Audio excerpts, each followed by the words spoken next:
Jakarta sore itu dipenuhi langit jingga yang kelelahan.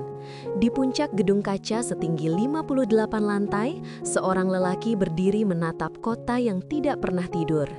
Namanya Raka Wicaksono, 24 tahun, CEO termuda di antara barisan pengusaha besar yang menatap layar bursa saham setiap pagi. Namun di balik jas mahal, jam tangan ratusan juta, dan kantor mewah dengan pemandangan langit Jakarta, ada sesuatu yang tak pernah dimilikinya, rasa tenang. Kesuksesan datang terlalu cepat. Seperti petir di siang bolong, karir Raka melesat tak masuk akal. 5 tahun sebelumnya, ia hanyalah mahasiswa dropout dari kampus ternama yang mencoba menjual aplikasi startup kecil. Kini, ia memiliki 1.000 karyawan, saham perusahaan di 3 negara, dan ratusan miliar di rekening perusahaan. Tapi malam-malamnya selalu hampa. Ia makan sendirian, tidur sendirian, dan setiap pagi disambut suara asisten yang lebih formal daripada manusia. Suatu malam, ibunya datang ke apartemen penthouse-nya. Wajah wanita paruh baya itu lelah, namun sorot matanya masih tajam seperti dulu ketika membesarkan Raka sendirian. Ia datang membawa kabar atau mungkin perintah. "Nak, kamu sudah terlalu sibuk mengejar uang sampai lupa bahagia. Ibu ingin kamu menikah. Ada anak rekan bisnis ibu, namanya Nadine. Cantik, terpelajar, keluarganya baik.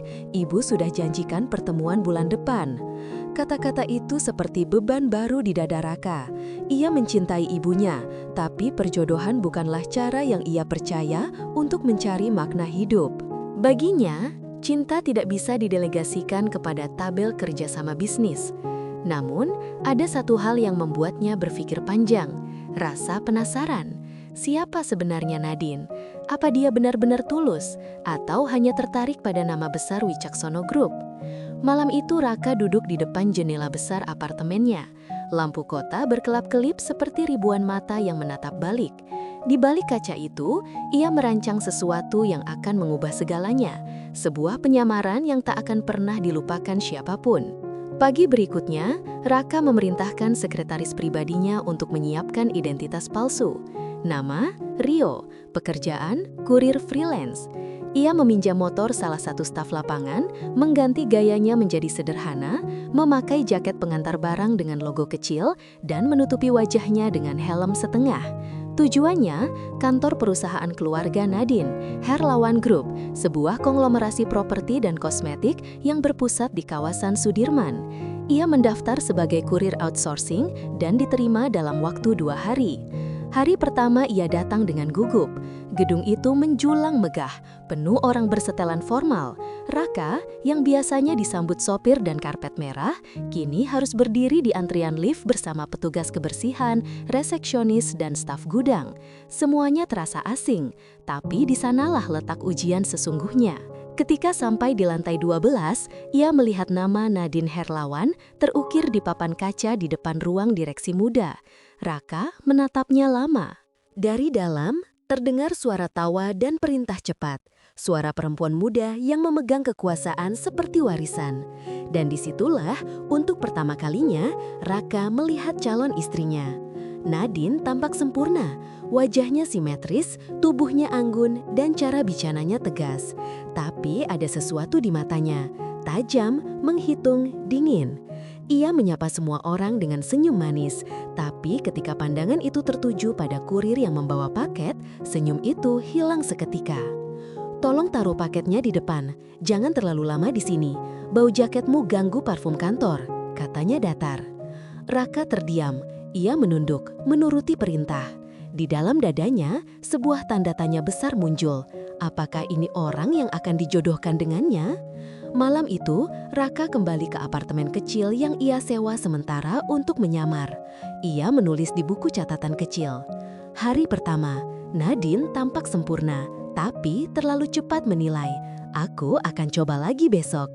Namun ia tidak tahu, penyamaran itu akan membuka lebih dari sekedar kebenaran tentang Nadine. Ia akan menemukan seseorang yang sama sekali tidak ia duga. 3 hari pertama sebagai kurir terasa seperti penebusan dosa yang tak pernah ia sadari. Setiap pagi, Raka bangun sebelum matahari muncul, menembus jalanan Jakarta dengan motor pinjaman yang mesinnya serak, menantang debu dan klakson yang tak kenal belas kasihan. Dulu, ia duduk di kursi kulit seharga puluhan juta, memandangi kota dari balik jendela kaca. Kini, ia adalah bagian dari keramaian itu, panas, bising, dan penuh peluh. Namun, di balik kesengsaraan kecil itu, Raka mulai melihat dunia dari ketinggian yang berbeda, dari bawah. Di kantor Herlawan Group, ia sudah mulai dikenal, bukan karena kebaikan, tapi karena seringnya menjadi bahan omongan. Setiap kali datang, Nadine atau asistennya akan memeriksa paket dengan wajah sinis, seolah menilai lebih dari sekedar isi kotak. Lain kali jangan telat lagi ya, ini perusahaan besar, bukan warung kelontong. Sekali dua kali, Raka menerima ejekan itu dengan sabar. Ia tahu ini bagian dari ujian, tapi semakin hari perlakuan itu makin kasar. Beberapa staf lain bahkan ikut-ikutan memperlakukan Raka seolah ia bukan manusia, hanya bagian dari fasilitas kantor. Sampai suatu siang, saat ia nyaris jatuh di lobi karena tergelincir sisa air pel lantai. Paket di tangannya jatuh, kardusnya sedikit penyok. Asisten Nadine datang, marah besar, berteriak hingga semua mata tertuju. Dasar ceroboh, barang ini untuk direksi tahu, bisa-bisanya kamu merusak isi paket, ganti rugi atau saya laporkan. Raka menunduk, menahan gejolak dalam dadanya. Namun, sebelum situasi makin buruk, seseorang datang menolong. Seorang wanita berpakaian seragam oranye kebersihan, membawa pel dan kain lap. Wajahnya sederhana, tapi matanya hangat. "Maaf Bu, itu tadi lantai baru dipel, saya yang salah bukan dia." Wanita itu membantu Raka mengangkat paketnya, menepuk bahunya pelan, lalu tersenyum tanpa banyak bicara. Di dada Raka, ada sesuatu yang berubah, rasa tenang yang jarang ia temukan bahkan di ruang rapat termewah sekalipun. Namanya Sinta, petugas kebersihan yang setiap hari bertugas di lantai direksi. Setelah kejadian itu, Raka sering memperhatikan Sinta diam-diam. Ia selalu bekerja dengan sabar, menunduk, tidak pernah melawan meski kadang dimarahi. Tapi anehnya, semua orang di lantai itu bergantung padanya tanpa sadar. Ketika AC bocor, kabel berantakan, atau lift macet, selalu Sinta yang turun tangan lebih dulu. Hari demi hari, ujian Raka semakin berat. Ia sengaja membuat kesalahan-kesalahan kecil, menukar label paket, datang terlambat beberapa menit, atau lupa tanda tangan pengiriman. Semua itu untuk melihat seberapa besar kesabaran Nadine. Namun hasilnya tetap sama, amarah, penghinaan, dan keangkuhan yang seolah tumbuh subur di ruang berpendingin udara itu. Suatu sore, setelah dimarahi di depan banyak orang, Raka duduk di parkiran basement sambil menatap tangannya yang kotor. Ia nyaris lupa rasanya menjadi orang yang dipandang rendah. Dan di sanalah Sinta datang lagi, membawa 2 gelas plastik berisi es teh. "Mas, haus nggak?" "Ini saya beli 2, takut Mas belum sempat minum." Raka hanya mampu menatap. Seorang wanita dengan seragam lusuh, yang bahkan gajinya mungkin 1/100 dari miliknya, baru saja memberinya sesuatu yang sudah lama ia rindukan, empati. Dalam hati ia bergumam, mungkin justru orang yang tidak punya apa-apa yang paling tahu cara memberi segalanya. Malam itu, ia menulis di buku catatannya. Hari ke-10, aku mulai memahami sesuatu. Kekayaan bisa membeli sopan santun, tapi tidak bisa membeli hati yang tulus. Namun, takdir belum selesai bermain. Ujian Raka berikutnya akan lebih pahit dan lebih membuka mata daripada apapun sebelumnya. Hari ke-17 penyamaran. Raka sudah terbiasa dengan ritme hidup barunya. Bangun subuh, mengantri di warung nasi uduk bersama para sopir ojek, lalu bergegas ke kantor Nadine. Namun kali ini ada sesuatu yang berbeda. Hati Raka mulai goyah. Bukan karena hinaan yang ia terima, tapi karena perhatian kecil dari seseorang yang sama sekali tidak berkepentingan dengannya.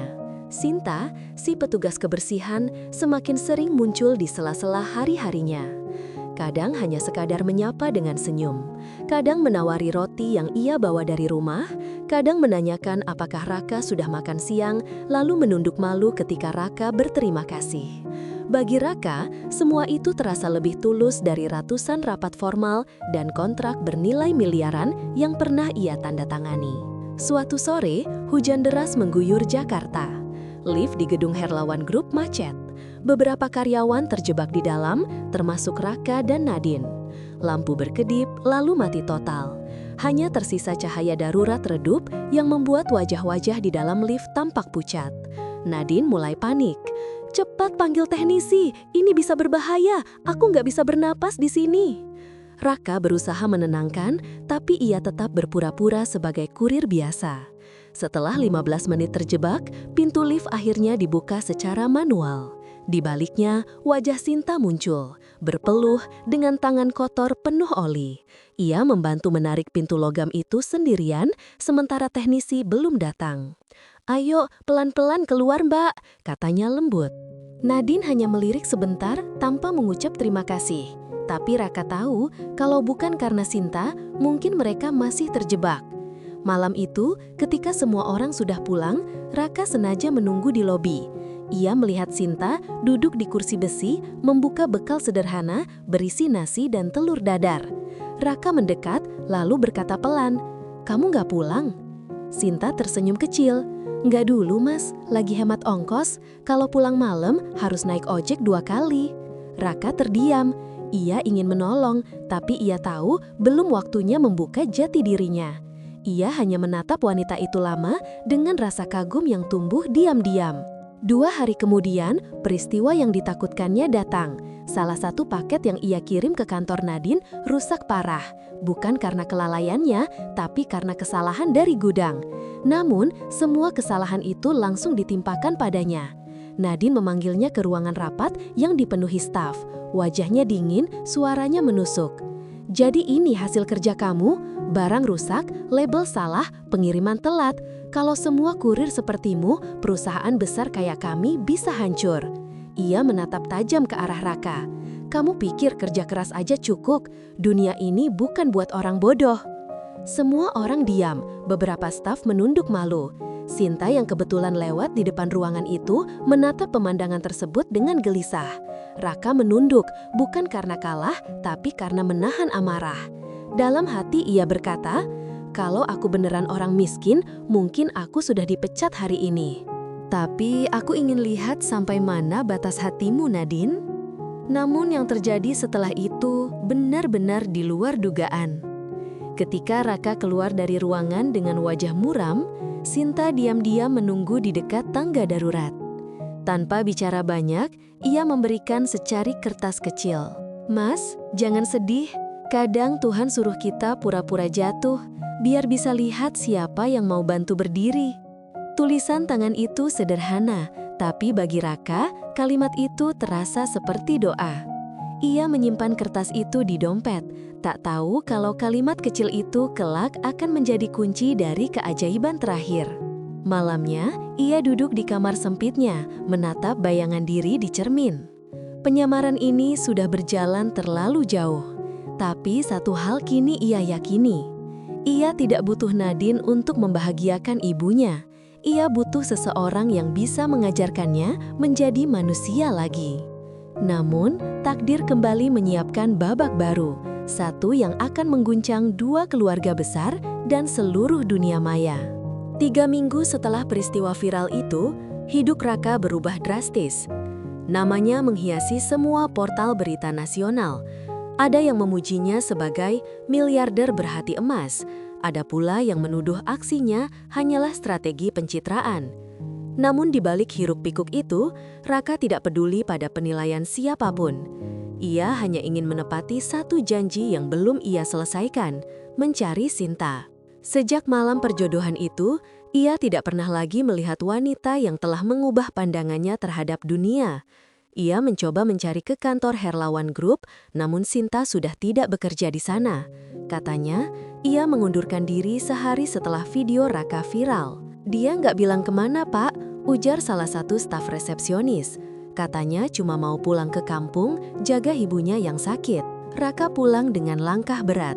Dalam hati ia tahu, Sinta pergi bukan karena takut, tapi karena wanita itu tidak pernah ingin menjadi bagian dari drama yang menyorot ketenaran. Ia hanya ingin hidup sederhana sama seperti dulu. Hari-hari berlalu, Raka mulai menata hidupnya lagi. Ia menutup beberapa proyek besar, merampingkan struktur perusahaannya, dan membuat divisi sosial baru untuk membantu pekerja kelas bawah, kurir, petugas kebersihan, satpam, dan para pekerja lapangan. Ia menamai program itu Langkah Sinta, sebuah penghargaan untuk seseorang yang telah mengajarkannya arti ketulusan tanpa pamrih. Namun takdir, seperti biasa, suka bermain pelan dan mengejutkan. Suatu sore, Raka menghadiri acara sosial di daerah Depok, sebuah program rekrutmen untuk pegawai dari kalangan bawah. Ia duduk di bangku panjang, berbincang dengan peserta satu persatu, mendengar cerita mereka yang penuh perjuangan. Dan di tengah kerumunan itu, ia melihat sosok yang tak asing. Seragam sederhana, rambut diikat rapi, senyum yang sama lembutnya seperti dulu. Sinta. Raka berdiri spontan. Dunia di sekitarnya seolah berhenti sejenak. Ia berjalan mendekat, tapi langkahnya berat, seperti menahan rasa yang lama terpendam. Sinta menunduk malu, lalu tersenyum kecil. "Mas Raka." Suara itu lirih, tapi cukup untuk menembus hati yang pernah beku. Raka menatapnya dalam-dalam. Tak ada jas mahal, tak ada kamera, tak ada gelar. Hanya dua manusia yang pernah bertemu di titik paling rendah hidup mereka. "Kamu pergi tanpa pamit," ujar Raka pelan. "Saya takut mengganggu hidup Mas," jawab Sinta. "Saya cuma petugas kebersihan, bukan siapa-siapa." Raka tersenyum.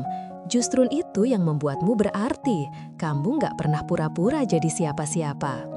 Hari itu menjadi awal baru. Raka menawarkan Sinta pekerjaan di divisi sosialnya, bukan karena kasihan, tapi karena percaya kejujuran seperti miliknya adalah fondasi yang lebih kokoh dari semua ijazah dan gelar. Namun Sinta menolak halus. "Saya mau kerja di sini, tapi bukan karena dikasihani. Saya mau mulai dari bawah lagi, biar bisa tetap jadi diri sendiri." Raka mengangguk. Ia tahu, tak perlu banyak kata. Kadang cinta tak harus dimulai dengan janji, tapi dengan penghargaan pada nilai yang sama, tulus tanpa pamrih. Setahun berlalu, kisah Raka dan Sinta menjadi inspirasi nasional. Video dokumenter tentang kisah mereka ditonton jutaan kali, bukan karena dramanya, tapi karena kebenaran yang terasa nyata. Raka tidak menikah cepat. Ia ingin menunggu, memastikan bahwa cinta ini tumbuh bukan dari rasa heroik, tapi dari keyakinan. Namun suatu pagi di gedung Langkah Sinta Foundation, Raka berjalan masuk ke ruangan dengan senyum yang belum pernah ia tunjukkan sebelumnya. Di mejanya ada surat kecil dengan tulisan tangan halus. "Mas Raka, saya sudah daftar kuliah malam. Mau belajar lagi biar bisa bantu orang lebih banyak. Terima kasih sudah percaya kalau orang kecil juga bisa punya mimpi. Sinta." Raka menatap surat itu lama, matanya hangat. Ia tahu, di dunia yang sibuk memburu status dan nama besar, Tuhan masih menitipkan keajaiban dalam bentuk sederhana, hati yang bersih. Sore itu, Raka berdiri di balkon gedungnya, menatap langit Jakarta. Ia tersenyum dan berbisik pelan. Kadang Tuhan menyamar jadi manusia biasa untuk menguji siapa yang masih punya hati. Lalu ia menutup matanya, membiarkan angin sore membawa pergi semua masa lalu, meninggalkan hanya satu hal yang tetap, ketulusan yang menyelamatkan jiwa.